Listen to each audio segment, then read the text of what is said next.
Right, people, there's our next example there. A column is made up of a steel pipe of outside diameter 250 mm and the wall thickness is 5.5 millimeters and is completely filled with concrete.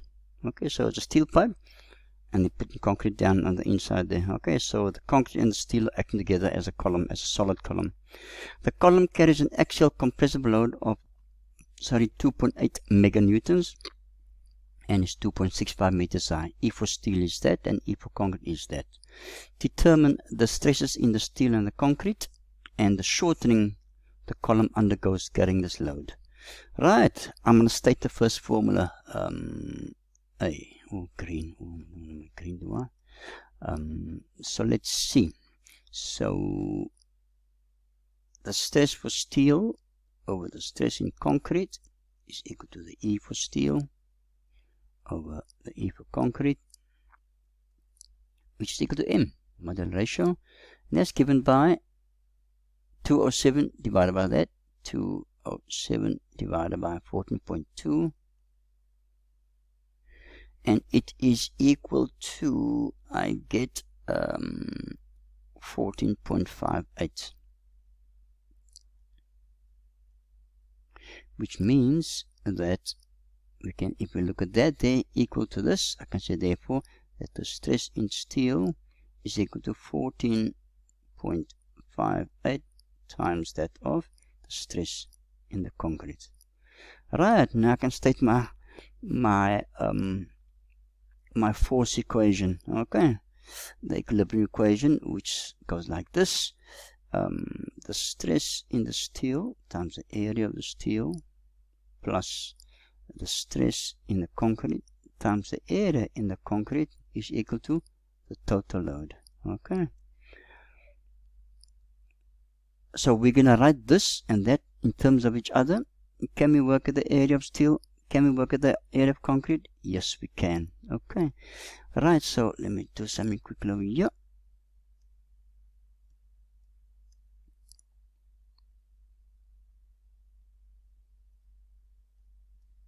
Right, if I look at the pipe looks something. There's a pipe over there. Okay, so it says the outside diameter is 250 mm. Diameter 250. Okay, then it says the wall thickness, that means that thing over there, is 5.5 mm. Okay, so that means the inside diameter from there to there, the inside diameter, which we call ID, that's actually the OD. Okay, OD, that's the ID. Inside diameter is equal to 250 minus 2 wall thicknesses. A lot of people make it one, that's wrong. Okay, so the inside diameter, which is the diameter of the concrete actually, is 250 minus 11 is equal to 239. That's 239. Okay, so therefore area of steel, okay, is the big circle minus a small circle, and I'm going to say it's quarter pi d squared, big diameter minus small diameter squared, so it's quarter pi times 250 squared minus small diameter squared, and it's equal to, do the calculation, and I think I get for that, I get 4224. It's 4224.66 millimeters squared. Okay, right, and then therefore, if I can just do this here.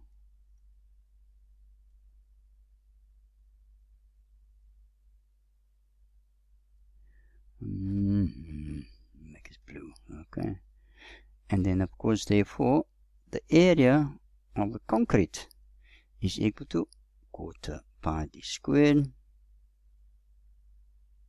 which is equal to quarter pi what's the diameter of the concrete?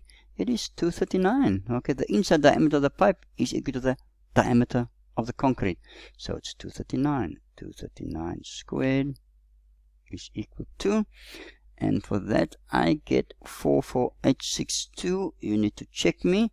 44862.73 millimeters squared.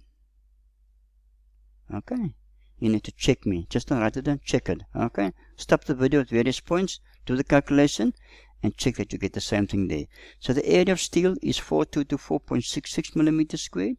Area of concrete is 44862.73 millimeters squared. Okay, so now I can put that into there, and I can put this into there. Okay, and then I can put this into there, and I can solve for that over here, and then I can work out the stress in the concrete, and then I can put this back into there and work out the stress for the steel, and the first part of the question is done. Okay, let me just clean the board quickly. Right, so if I just continue here, stress in steel, I'm going to say in terms of that, it's 14.58 times the stress in concrete multiplied by the area of steel, which I found to be 4224.66 plus stress of concrete, which I want to find, so I'll leave as it is, multiplied by the area of concrete, which I found to be 44862. 44862.73, and all of that is equal to the total load acting on the column there, which is 2.8 times 10 to the power 6 newtons. Okay, right, so now I've got one equation, and I've got the stress in concrete as an unknown, therefore I can solve it to find the stress in the concrete there, and then once I got that, I can find the stress in the steel, and part A of the question is answered. Check your answers before you move on. Check your answers against mine before you move on to part B. Right, I got the stress in the concrete. I've got it equal to, what did I get? 26 point, little high, but I just dreamt this one up here. I dreamt up this example, so it's a little high, but it's correct in terms of all the algebra and the principles. So it's 26.30 newtons per millimeter squared, because it's a stress. And if you leave the units out, you get it wrong. I'll take one mark. If you don't write the units in, I'll take a marker for it. And of course, the stress in the concrete is 14.58, sorry, the stress in the steel is 14.58 times this there. So if I multiply that by 14.58, and I get the stress for the steel is equal to 383.47. 383.47 newtons per millimeter squared. Okay, so that's part A done. Stress in concrete, stress in steel. Okay, right, so part B says calculate the shortening of the column. That means we need to find delta L, and as I said previously, you only need to consider one of the materials, okay, either the steel or the concrete, and if you've done everything correctly, it will be the same for both of them. I'm once again going to do both of them to prove that the two of them act together, the two materials act together, so therefore the shortening in both of them should be the same. Okay, let me clean the board quickly, and we'll just sort that one out. Right, part B, the shortening is delta L. Let's consider the concrete is equal to the stress in the concrete, which we just found, multiplied by the total length of the height of the column over the E for the concrete, okay, which is given, and the stress in the concrete was 26.30, 26.30 multiplied by the length, which is 2650 millimeters. If you make it 2.65, it's going to be wrong, okay. And E for concrete is 14,200. You need to convert it to Newton per millimeter squared by multiplying by 1,000. And if I work that out, I should be getting 4.91 millimeters. 4.91 millimeters. Oh, that's nasty, isn't it?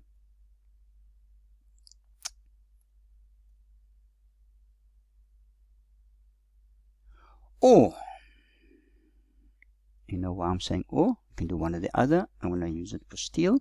So the shortening in the steel is equal to the stress in the steel, which we just found, multiplied by the height of the column over the E for steel.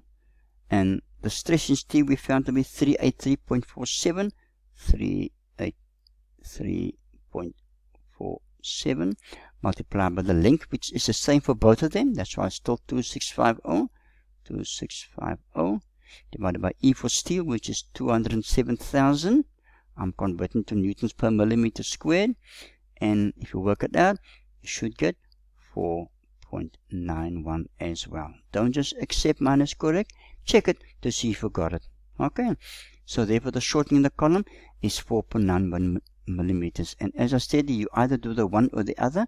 I'm just proving it's the same because the two materials act together because this is compound bar theory. Okay. Okay, people, that's the end of that. Okay, so that's part B, and that's kind of the end of the formal teaching of stress and strain. You can see part 1 was just single material. They were either a steel bar or a timber member or concrete column or beam. But here we have a combination of materials where they act together. Okay, where the stresses and strains are the same, but the loads they carry together is combined. Okay, and we stated the two formulae. We used the two formulae, and from that we found the stress in the materials and also the shortening or the lengthening of the column, whichever the case may be. Okay, right, people, that's all for that now. I'm going to post all these videos up as I normally do, and I'm going to put up an exercise as well. Okay, let me just see if I might want to say something about the exercise. Just give me a second here.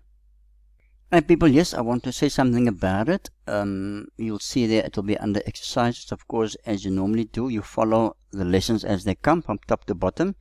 This one is called Exercise Compound Bar Theory.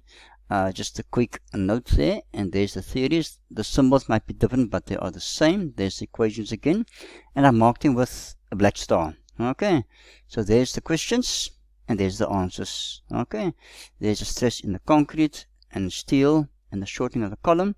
So I think there's about, I don't know how many is there, but most of them are marked with a star and with a little pink highlighter. Just do them. I gave you the answers, I think, for all of one of them. For example, that one there, you don't need to do. You can have a go, but you don't need to do it. Okay. Number 4, and there we have columns of different shapes. Okay. I'm going down the line there. You don't need to do number 5. Do number 6. Okay. So you need to know your triangles and your angles and bits to work at the cross-section area of that over there. And there's the answers. And you do 8, 9, and 10, and I don't know. I'll put, well, you can ask me for the values for that. Looks a bit tough here. But yeah, if you want that, I'll give you the values for that, the sizes for the shape, but I think you can work it out. But if you're not sure, just send me an email. Okay, I don't know why that came out like that. But yeah, so people, that's the exercises for that section there. So work through the two I gave you on the videos, work through all of those, and work through all of the exercises in compound bar theory, and get the answers you get. Okay, if you have a question, send me an email. I'll try and answer you as soon as I can. Okay, and I'll see you in the next topics.